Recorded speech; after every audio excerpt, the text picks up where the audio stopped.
شروع اللہ کے نام سے جو سب پر مہربان ہے، بہت مہربان ہے۔ حامیم، یہ کتاب اللہ کی طرف سے اتاری جا رہی ہے جو بڑا صاحب اقتدار، بڑا صاحب حکمت ہے۔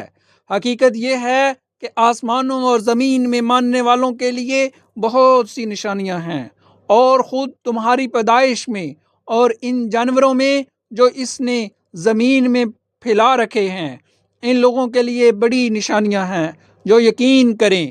نیز رات اور دن کے آ جانے میں، اور اللہ نے آسمان سے رزق کا جو ذریعہ اتارا، پھر اس سے زمین کو اس کے مردہ ہو جانے کے بعد نئی زندگی دی، اس میں اور ہواؤں کی گردش میں ان لوگوں کے لیے بڑی نشانیاں ہیں جو عقل سے کام لیں۔ یہ اللہ کی آیتیں ہیں جو ہم تمہیں ٹھیک ٹھیک پڑھ کر سنا رہے ہیں۔ اب اللہ اور اس کی آیتوں کے بعد کون سی بات ہے جس پر یہ لوگ ایمان لائیں گے؟ برا ہو اس جھوٹے گناہ گار کا جو اللہ کی آیتیں سنتا ہے جبکہ وہ اسے پڑھ کر سنائی جا رہی ہوتی ہیں، پھر بھی وہ تکبر کے عالم میں اس طرح کفر پر اڑا رہتا ہے جیسے اس نے وہ آیتیں سنی ہی نہیں۔ لہذا ایسے شخص کو دردناک عذاب کی خوشخبری سنا دو، اور جب ہماری آیتوں میں سے کوئی آیت ایسے شخص کے علم میں آتی ہے تو وہ اس کا مذاق بناتا ہے۔ ایسے لوگوں کو وہ عذاب ہوگا جو ذلیل کر کے رکھ دے گا۔ ان کے آگے جہنم ہے، اور جو کچھ انہوں نے کمایا ہے نہ وہ ان کے کچھ کام آئے گا، نہ وہ کام آئیں گے جن کو انہوں نے اللہ کے بجائے اپنا رکھوالا بنا رکھا ہے، اور ان کے حصے میں ایک زبردست عذاب آئے گا۔ یہ قرآن سراپا ہدایت ہے، اور جن لوگوں نے اپنے پروردگار کی آیتوں کا انکار کیا ہے ان کے لیے بلا کا دردناک عذاب ہے۔ اللہ وہ ہے جس نے سمندر کو تمہارے کام میں لگا دیا ہے تاکہ اس کے حکم سے اس میں کشتیاں چلیں، اور تاکہ تم اس کا فضل تلاش کرو، اور تاکہ تم شکر ادا کرو، اور آسمانوں اور زمین میں جو کچھ ہے اس سب کو اس نے اپنی طرف سے تمہارے کام میں لگا رکھا ہے۔ یقیناً اس میں ان لوگوں کے لیے بڑی نشانیاں ہیں جو غور و فکر سے کام لیں۔ اے پیغمبر، جو لوگ ایمان لے آئے ہیں ان سے کہو کہ جو لوگ اللہ کے دنوں کا اندیشہ نہیں رکھتے ان سے درگزر کریں، تاکہ اللہ لوگوں کو ان کاموں کا بدلہ دے جو وہ کیا کرتے تھے۔ جو شخص بھی نیک کام کرتا ہے وہ اپنے ہی فائدے کے لیے کرتا ہے، اور جو برا کام کرتا ہے وہ اپنا ہی نقصان کرتا ہے۔ پھر تم سب کو اپنے پروردگار کے ہی پاس لایا جائے گا، اور ہم نے بنی اسرائیل کو کتاب اور حکومت اور نبوت عطا کی تھی، اور انہیں پاکیزہ چیزوں کا رزق دیا تھا، اور انہیں دنیا جہان کے لوگوں پر فوقیت بخشی تھی، اور انہیں کھلے کھلے احکام دیے تھے۔ اس کے بعد ان میں جو اختلاف پیدا ہوا وہ ان کے پاس علم آ جانے کے بعد ہی ہوا، صرف اس لیے کہ ان کو ایک دوسرے سے ضد ہو گئی تھی۔ یقیناً تمہارا پروردگار ان کے درمیان قیامت کے دن ان باتوں کا فیصلہ کر دے گا جن میں وہ اختلاف کیا کرتے تھے۔ اے پیغمبر، ہم نے تمہیں دین کی ایک خاص شرعیت پر رکھا، لہذا تم اسی کی پیروی کرو، اور ان لوگوں کی خواہشات کے پیچھے نہ چلنا جو حقیقت کا علم نہیں رکھتے۔ وہ اللہ کے مقابلے میں تمہارے ذرا بھی کام نہیں آ سکتے، اور حقیقت یہ ہے کہ ظالم لوگ ایک دوسرے کے دوست ہیں، اور اللہ متقی لوگوں کا دوست ہے۔ یہ قرآن تمام لوگوں کے لیے بصیرتوں کا مجموعہ ہے، اور جو لوگ یقین کریں ان کے لیے منزل تک پہنچانے کا ذریعہ اور سراپا رحمت ہے۔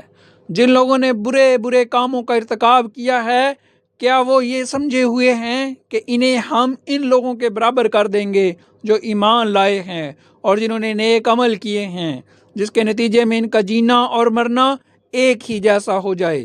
کتنی بری بات ہے جو یہ طے کیے ہوئے ہیں۔ اللہ نے سارے آسمانوں اور زمین کو برحق مقصد کے لیے پیدا کیا ہے، اور اس لیے کیا ہے کہ ہر شخص کو اس کے کیے ہوئے کاموں کا بدلہ دیا جائے، اور دیتے وقت ان پر کوئی ظلم نہ کیا جائے۔ پھر کیا تم نے اسے بھی دیکھا جس نے اپنا خدا اپنی نفسانی خواہش کو بنا لیا ہے، اور علم کے باوجود اللہ نے اسے گمراہی میں ڈال دیا، اور اس کے کان اور دل پر مہر لگا دی، اور اس کی آنکھوں پر پردہ ڈال دیا۔ اب اللہ کے بعد کون ہے جو اسے راستے پر لائے؟ کیا پھر بھی تم لوگ سبق نہیں لیتے؟ اور یہ لوگ کہتے ہیں کہ جو کچھ زندگی ہے بس یہی ہماری دنیاوی زندگی ہے، اسی میں ہم مرتے اور جیتے ہیں اور ہمیں کوئی اور نہیں، زمانہ ہی ہلاک کر دیتا ہے۔ حالانکہ اس بات کا انہیں کچھ بھی علم نہیں ہے، بس وہمی اندازے لگائے ہوئے ہیں۔ اور جب ہماری آیتیں پوری وضاحت کے ساتھ ان کو پڑھ کر سنائی جاتی ہیں تو یہ کہنے کے سوا ان کی کوئی دلیل نہیں ہوتی کہ اگر تم سچے ہو تو ہمارے باپ دادوں کو زندہ کر کے لے آؤ۔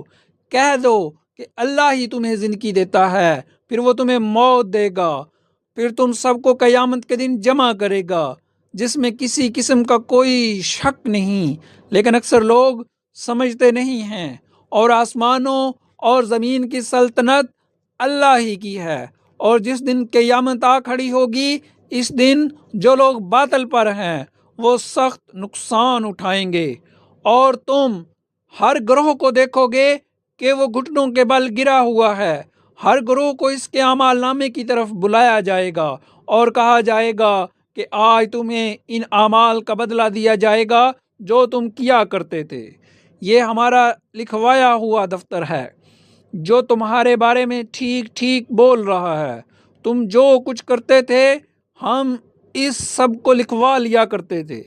چنانچہ جو لوگ ایمان لائے ہیں اور انہوں نے نیک عمل کیے ہیں ان کو تو ان کا پروردگار اپنی رحمت میں داخل کرے گا، یہی کھلی ہوئی کامیابی ہے۔ رہے وہ لوگ جنہوں نے کفر اپنا لیا تھا، ان سے کہا جائے گا کہ بھلا کیا تمہارے سامنے میری آیتیں نہیں پڑھی جاتی تھیں، پھر بھی تم نے تکبر سے کام لیا اور مجرم بنے رہے۔ اور جب تم سے کہا جاتا تھا کہ اللہ کا وعدہ سچا ہے اور قیامت وہ حقیقت ہے جس میں کوئی بھی شک نہیں ہے، تو تم یہ کہتے تھے کہ ہم نہیں جانتے کہ قیامت کیا ہوتی ہے۔ اس کے بارے میں ہم جو کچھ خیال کرتے ہیں بس ایک گمان سا ہوتا ہے اور ہمیں یقین بالکل نہیں ہے۔ اور اس موقع پر انہوں نے جو اعمال کیے تھے ان کی برائیاں کھل کر ان کے سامنے آ جائیں گی، اور جس چیز کا وہ مذاق اڑاتے تھے وہی ان کو آ گھیرے گی، اور ان سے کہا جائے گا کہ آج ہم تمہیں اس طرح بھلا دیں گے جیسے تم نے یہ بات بھلا ڈالی تھی کہ تمہیں اپنے اس دن کا سامنا کرنا ہوگا اور تمہارا ٹھکانہ آگ ہے اور تمہیں کسی قسم کے مددگار میسر نہیں آئیں گے۔ یہ سب اس لیے کہ تم نے اللہ کی آیتوں کا مذاق بنایا تھا اور دنیاوی زندگی نے تمہیں دھوکے میں ڈال دیا تھا۔ چنانچہ آج ایسے لوگوں کو نہ وہاں سے نکالا جائے گا اور نہ ان سے معافی مانگنے کو کہا جائے گا۔ غرض تعریف تمام تر اللہ کی ہے جو سارے آسمانوں کا بھی مالک، زمین کا بھی مالک اور تمام جہانوں کا بھی مالک، اور تمام تر بڑائی اسی کو حاصل ہے، آسمانوں میں بھی اور زمین میں بھی، اور وہی ہے جس کا اقتدار بھی کامل ہے، جس کی حکمت بھی کامل